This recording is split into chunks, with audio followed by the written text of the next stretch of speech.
इससे पहले जो हमने वीडियो पढ़ा उस वीडियो में हम लोगों ने ये सारे प्लॉट्स वेव फॉर्म्स ड्रॉ किए थे, ठीक है। अब हमें हार्मोनिक एनालिसिस करनी है।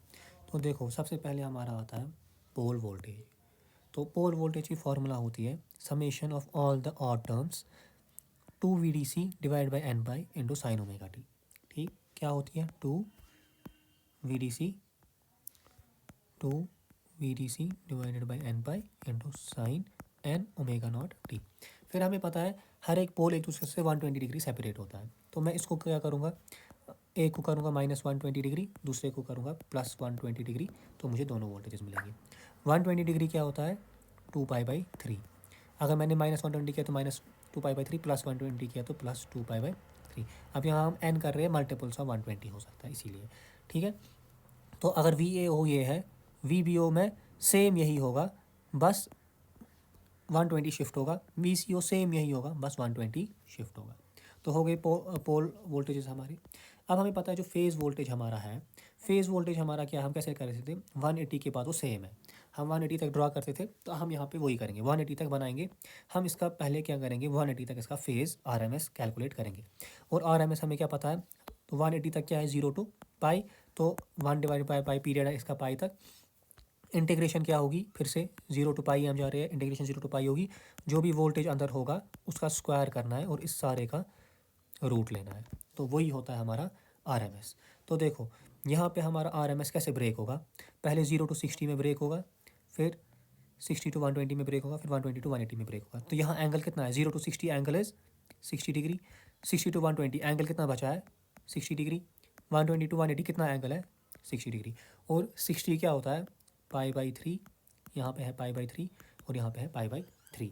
तो यहाँ पे वोल्टेज कितना है VDC डिवाइडेड बाई 3। तो VDC डिवाइड बाई, देखो मुझे क्या करना है, मैं हूँ ना इस रीजन में, मुझे करना है वोल्टेज का स्क्वायर। देखो मुझे ये करना है वोल्टेज का स्क्वायर। वोल्टेज कितना है यहाँ, मैं करूँगा 1/पाई इंटीग्रेशन 0 से पाई, वोल्टेजेस VDC डिवाइडेड बाई 3 का स्क्वायर इंटू एंगल कितना है, एंगल है π/3। ठीक है, ऐसे करना है मुझे, ठीक। यहाँ पे लिमिट नहीं रहेगी, ये इसका सोल्यूशन है। ऐसे 1/पाई जो ये इंटीग्रेशन है इसका जो सोल्यूशन है वो आएगा इसका वोल्टेज का स्क्वायर और इसका इंटू इसका एंगल मल्टीप्लाई, फिर प्लस अगले रीजन में क्या वोल्टेज है 2 VDC/3 और एंगल है π/3। तो अगले में आएगा 2 VDC डिवाइडेड बाई 3 का स्क्वायर इंटू π/3। फिर अगले में क्या है इस वाले रीजन में, इस वाले रीजन में भी यह है VDC/3, तो VDC/3 का स्क्वायर इंटू π/3। तो देखो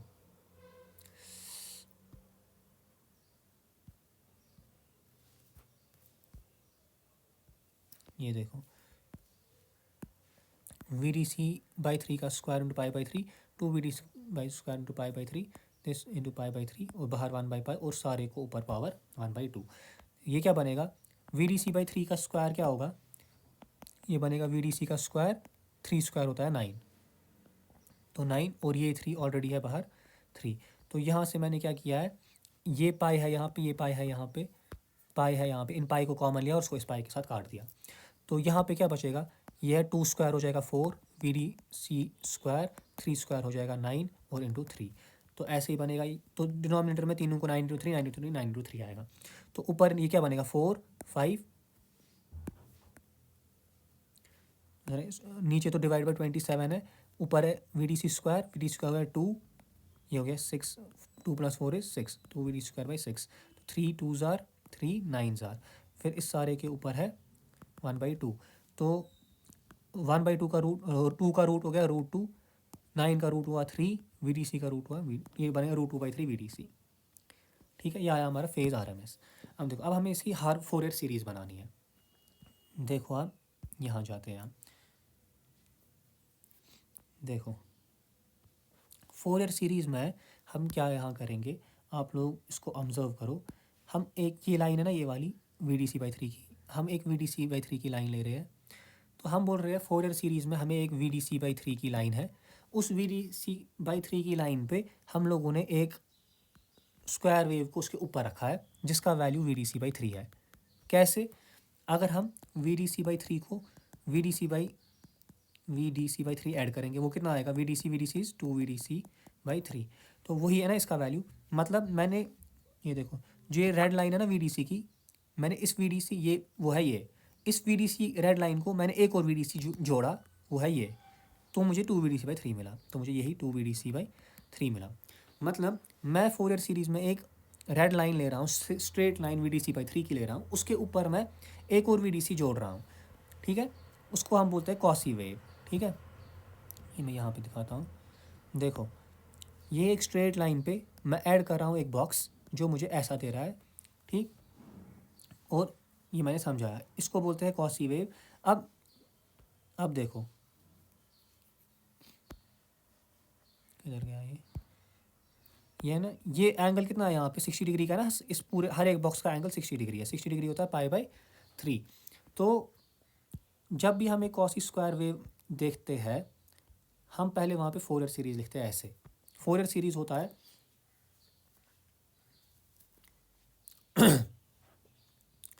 4 VDC, देखो फॉर्मूला मैं कहाँ लिखूँ, यहाँ जगह ही नहीं है, चलो यहाँ देखो, फोरियर सीरीज होता है 4 VDC divided by n pi into sine n omega not t. ये फॉर्मूला है summation of odd multiples 1 3 5 to infinity. तो अब यहाँ पे जो VDC है, हमने बोला VDC हमें स्ट्रेट लाइन है जिसका वैल्यू है VDC/3। तो यहाँ जो ये VDC है ना, वो VDC/3 है। तो हमारी फोरियर सीरीज़ क्या बनेगी, 4 VDC/3 n pi sine n omega not t, ठीक है, यही बनेगी। फिर मगर हमें क्या है, एक कॉसी वेव भी है, फिर हमें उस कॉसी वेव की फोरियर सीरीज़ लिखनी है। कॉसी वेव की फोरियर सीरीज़ हम ऐसे लिखते हैं, +4 VDC divided by 3 n pi sine n omega not t. ये तो ऐसे लिखा। अब इस कॉसी वेव जो चढ़ गई ना यहाँ, इसका एंगल कितना था, 60 डिग्री। तो हमें कॉस का वो एंगल मल्टीप्लाई करना है, कॉस 60 इज π/3। तो ये हमारी फोरियर सीरीज़ आएगी। तो यहाँ पे देखो 4 VDC/3 पाया, यहाँ 4 VDC/3 पाया, साइन ओमेगा नॉट टी है, साइन ओमेगा नॉट टी है, तो ये कॉमन लेंगे, 4 VDC/3 n pi sine n omega not t. यहाँ पे बचा 1, यहाँ पे बचा कॉस π/3। तो ये हमारी देखो ये आया। अब जो ये 1 + cos n π/3 है ना, इस पर अब अगर मैंने n का वैल्यू 1 दिया, कैलकुलेटर पे देना है, मुझे 3/2 मिलेगा। मैं n का वैल्यू 3 दूंगा, क्योंकि मुझे देना है 1 3 5, मुझे ऑड वैल्यूज देने हैं। 3 दूंगा मुझे 0 मिलेगा, 5 दूंगा 3/2, 7 दूंगा 3/2, 9 दूंगा 0। तो मैं देख रहा हूँ मुझे 3 पे मिला 0, 9 पे मिला 0। तो मल्टीपल ऑफ 3 जो मुझे आगे आएंगे ना इसमें, ऑड मल्टीपल्स ऑफ 3, उन पे मुझे वैल्यू 0 मिलेगा, और बाकी हमेशा वैल्यू 3/2 रह रहा है। तो 3/2 3/2 3/2, मतलब 1 + cos n π/3 का वैल्यू 3/2 है। कब, जब मेरे ऑड मल्टीपल्स ऑफ 3 में रिमूव कर रहा हूँ। तो देखो ऑड मल्टीपल्स ऑफ 3 को रिमूव करने का मतलब हो गया, मैं 6 के +-1 वैल्यूज़ ले रहा हूँ, ठीक है। ये मैंने यहाँ पे दिखा 6 के +-1 कैसे ऑड मल्टीपल्स ऑफ 3 को एलिमिनेट करता है। तो इसका मतलब जब मैं 6 के +1 लेता हूँ, मैं यहाँ पे ये था ना, यहाँ पे 1 + cos n omega naught cos π/3, उसकी जगह मैंने लिखा 3/2। अब इस 2 से ये 2 गया, इस 3 से ये 3 गया, तो वहाँ क्या बचा, 2 VDC/n pi sine n omega naught T, और वो आया 6 के +-1।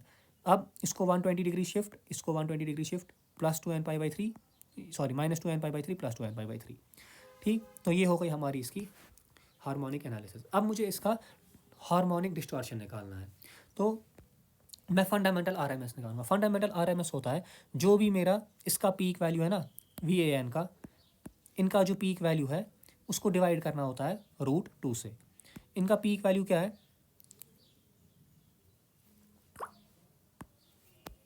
इसका पीक वैल्यू है 2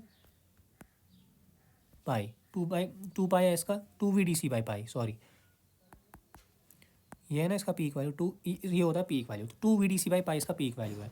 तो यहाँ लिखा है 2 VDC/π, उसको √2 से डिवाइड करना, उसको √2 से डिवाइड किया, जहाँ हमने सॉल्व किया वो हमें आया इसके बराबर।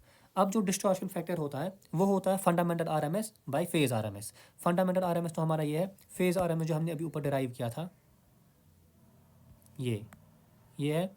इन दोनों को जब हम डिवाइड करेंगे तो हमें मिलता है डिस्टॉर्शन फैक्टर, तो वो आता है 3/π के बराबर। फिर टोटल हार्मोनिक डिस्टॉर्शन किसके बराबर होगा, वो होगा 1/g² - 1, तो वो आता है इसके बराबर। तो ये भी एग्जाम में पूछा जा सकता है। फिर देखो हम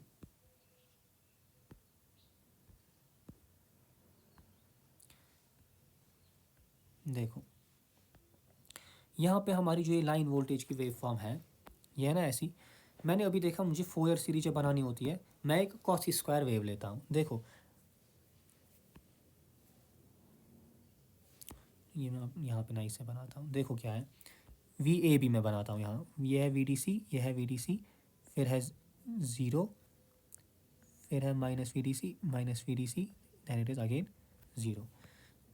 अगर मैं इस पर येलो से देखो, यहाँ पे एक इस एंगल को ब्रेक करता हूँ, इस एंगल को ब्रेक करूँगा, तो ये है ना 60, तो मैंने इसको, ये 30 बनेगा, ये 30 बनेगा, ये 30 बनेगा, ये 30 बनेगा। अगर अब मैं इस वेव फॉर्म को क्या करूँगा, ऐसे शिफ्ट करूँगा ना आगे, तो ये जो रेड लाइन है ना, ये उठ के आएगी यहाँ पे। अगर मैं इसको आगे खींचूंगा तो मेरी वेव फॉर्म अब कैसे बनेगी, देखो ये 30 को मैं आगे खींच रहा हूँ ना, इसको मत आगे रास्ता, ये आएगा यहाँ पे, ये 30 डिग्री आ गया यहाँ पे। इसका वैल्यू कितना है, इसका वैल्यू है 0, तो ये 0 आ गया यहाँ पे, यह है 0 0 minus V D C, minus V D C, 0 V D C, V D C, V D C. ठीक, ये 30, ये 0 आया ना यहाँ पे। फिर मेरा यहाँ पे वी डी सी है, तो अब ये वी डी सी भी यहाँ शिफ्ट हो जाएगा ना, तो जो ये ब्लू वाला है ना, ये ब्लू वाला उठ के आएगा यहाँ पे। ठीक, फिर ये रेड वाला चला जाएगा यहाँ पे, फिर उसको ये 30 का रेड वाला ऐसे मिलेगा, तो यहाँ पे मुझे क्या होगी, एक कॉसी वेव बनेगी फिर से। फिर आगे है ना एक और 0, आगे फिर अपना ही 0 है, तो क्या मिल रहा है मुझे, 0 की लाइन पे मैं एक कॉसी वेव बना रहा हूँ। आया समझ, कैसे, राइट शिफ्ट करने से मैंने वेव को राइट शिफ्ट किया, एक कॉसी वेव बनाई जो 0 लाइन पे बनी मुझे, और शिफ्ट किया ना मैंने 30 डिग्री से। 30 डिग्री कितना होता है, π/6। तो 0 वाली लाइन पे तो मुझे फोरियर सीरीज मिलेगी ही नहीं, क्योंकि वो तो वहाँ तो वैल्यू 0 है, वी डी सी वहाँ 0 है। ये बनता है ऐसे 4 V D C by pi into sine omega not t into 0, तो वो बनता ना 0। फिर कॉसी वेव क्या है, 4 V D C by n pi, जितने से शिफ्ट किया उतना कॉस का एंगल लिखा, cos n pi by 6 into sine n omega not t. अब ये मत मेरा आउटपुट है, ये मेरा आउटपुट है भाई शिफ्टेड बाई 30 डिग्री। मुझे इसको वापस पीछे की तरफ शिफ्ट करना है भाई 30, तो मैं इसको पीछे शिफ्ट करूँगा भाई 30। तो ये दो, इसको मैंने प्लस किया π/6, एन π/6, मतलब इसको मैंने 30 डिग्री वापस पीछे खींचा। फिर इसको मैं करूँगा -120, फिर इसको मैं करूँगा 30 + 120, तो वो आता है 90 और 150 डिग्री। 150 डिग्री होता है 5π/6, 90 डिग्री होता है π/2। तो यहाँ पे मुझे ये दो वैल्यूज़ भी मिल गए, और ये फिनिश करता है हमारा 180 डिग्री कंडक्शन। तो अब अगले वीडियो में हम 120 डिग्री कंडक्शन देखेंगे। ये मैं इसमें मैं कुछ डिराइवेशन नहीं कराऊंगा, ये बस मैं आप लोगों को ऊपर ऊपर से बोलूँगा ये क्या होता है। ठीक है, थैंक यू।